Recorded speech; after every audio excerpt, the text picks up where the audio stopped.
Norman Horn here with Libertarian Christian Institute. This is going to be the Hot Takes video number 3. We're going to call this our Christmas edition, I guess. And it is December 23rd. It is Sunday afternoon, and I had a couple things on my mind here I wanted to talk about. Since this is the Christmas edition, let's talk a little bit about, I guess there's a few fun things to kind of mention here. One is that I'm always reminded when we get around the Christmas season of the story of the Christmas truce, and so I'm just going to throw this out there as you should go take a look at this. I wrote an article about a book called Silent Night. It's the story of the Christmas truce in World War I. You should take a look at that at some point or another. We'll make sure and put a link of it here in the comments or in the show notes. Whatever. Do we have show notes here? I don't know. Well, I'll make a link to it in this blog post for whatever this is. But if you just Google libertarianchristians.com Christmas truce as well, you'll find it easily. It's really cool because the summary is that on the French front in World War II, there were multiple points along that front line where on Christmas Eve there was a cessation of fighting, and the people on the front lines, they stopped firing guns and ended up playing soccer instead. It was pretty cool, and it's a really significant event because it kind of demonstrates how war is kind of madness when you think about it, especially in these types of circumstances when these people had no reason to be fighting against each other other than the fact that their leaders said that they should be. And that's kind of the nature of the political game, is that's kind of what happens at times, is that people who have no interest in seeing the other people dead suddenly go at it with guns and swords and blah blah blah just because somebody told them they should, and that had repercussions as well down the line in the war in many respects. Anyway, it's a great little book. A guy named Stanley Weintraub, something like that. Great book, highly recommended.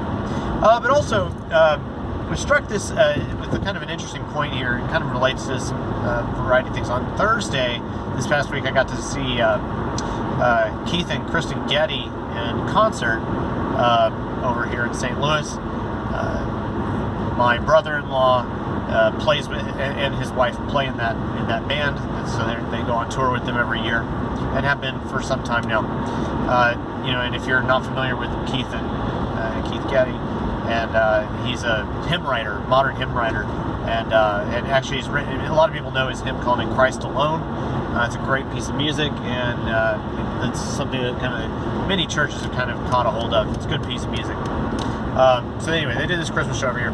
But I was just struck by something in particular, and it kind of relates to what Doug and I talked about on the podcast in mid-November about hymns and church music and whatnot. And it just struck me, and I'm going to put it this way. Around Christmas time, one of the things we find significant, even in the music that we sing and remember every year when we do that, we only do this once a year, right? Obviously, it's a yearly thing. But one of the things we find significant about it, the music, or significant about the season, is the music and the traditional hymns in particular. And you might ask, why is that the case? Why do we find that to be significant at all? And in part, it's not just because, it's a significant topic, although of course it is. But the hymns themselves, we find significant because they're just so rich in meaning, and there's so much about our theology, about what we believe as Christians, that comes about, because of the Christmas season, if you will. Of course, that's the beginning of the Christ story, and of the salvation story. Although things were obviously happening before, but that's the beginning of Jesus' life. So that's really important. Okay, so here's something, again, relating back to certain things. If you've listened to the podcast, you've heard this before on some level. But if that is the case, if we find that these traditional hymns we find that they're chock full of meaning, and thus when we revisit them, we revisit something about what we believe in a new and distinct way every time we do it. How much more so is that also to be the case for a lot of the traditional hymnody that is part of all of our church's traditions, part of the grand church tradition, that sometimes I would say a lot of churches don't even think about any time of the year, let alone Christmas season for that matter. So the idea is that, look, yes, it's true that we need to be writing new music, and we need to be revisiting that music, repeatedly in order to find out what's good and what we should remember from that. But it is incumbent upon us as part of the grand church tradition to maintain and teach and learn from our grand history of hymns in the church. And if we don't do that, we are at our own risk in that regard, because you're missing out on this conversation that happens between those who are living now and those who have gone before us. That sort of teaching doesn't happen except through these types of media, if you will. So I think it's really important. I'm just going to keep reiterating this, as I've done for years, about the importance of good, solid, theologically significant hymnody in the life of the church, and I think that's super critical. So I think that's really cool. Don't miss it. Don't miss it. Don't just listen to it in the Christmas season, but experience that throughout your life, throughout the year, because it builds you up as a Christian. It teaches, it admonishes, and it makes things happen. I mean, it's something that's important about who we are as Christians. Okay, so that's cool. What else is interesting and funny and politically relevant these days? Well, in the last week we have seen some kind of funny stuff happen. One that seems particularly significant is that we got word a couple days ago that we're going to be exiting Syria and possibly even Afghanistan very soon. That is super exciting. I don't care how it came about. There's some questions as to what happened to provoke the decision. I don't care what provoked it. I think this is a great thing. As Ron Paul has said repeatedly, we just walked in, we can just walk out, or we can just go home. So let's bring troops home. Let's stop this interventionism. I think this is great. Wow, what a week in that respect. The other thing I'm going to kind of close with here, and my mom and I were just actually talking about this too, and I've seen this thing on happening in the legislature, the Congress right now, about like the imminent threat of government shutdown. Oh, scary.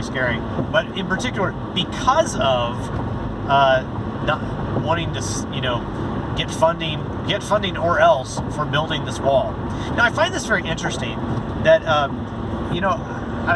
it kind of shows where, these loyalties lie on some respects, because isn't it crazy that, we can get a government shutdown threatened on around funding for a wall, but, when the Republicans had both the House and the Senate and the presidency for like 6 years during the Bush years, that they did not threaten at all anything in order to get rid of abortion on any significant level.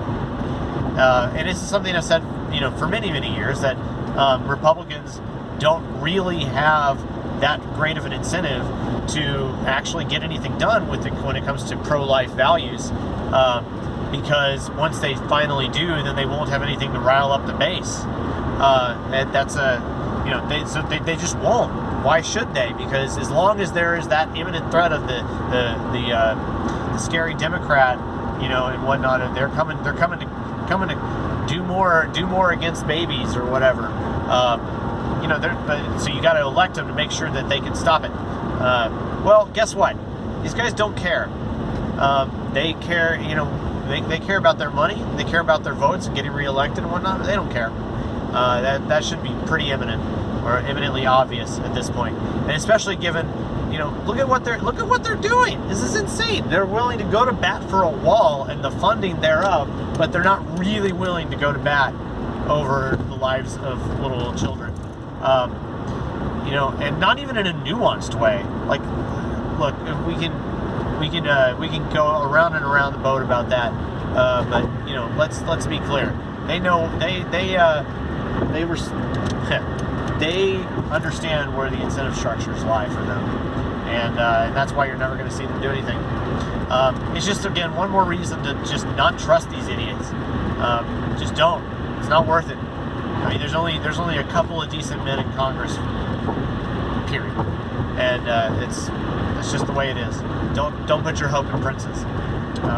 So anyway, I just found it significant that it's interesting where we have people up in arms about the wall and the funding therein, but then they're not willing to go to bat over what they say is one of the most important issues of our day, and has been. But of course, it's been that way for 30 years? Who knows? Well, anyway, that sounds good for now. It's about 10 minutes over here, so let's call it good and think about those things. Wish you all a Merry Christmas from the Libertarian Christian Institute and all of our people. We hope you have a great holiday season, and we'll probably do another one of these in the first week of 2019. Have fun. Merry Christmas.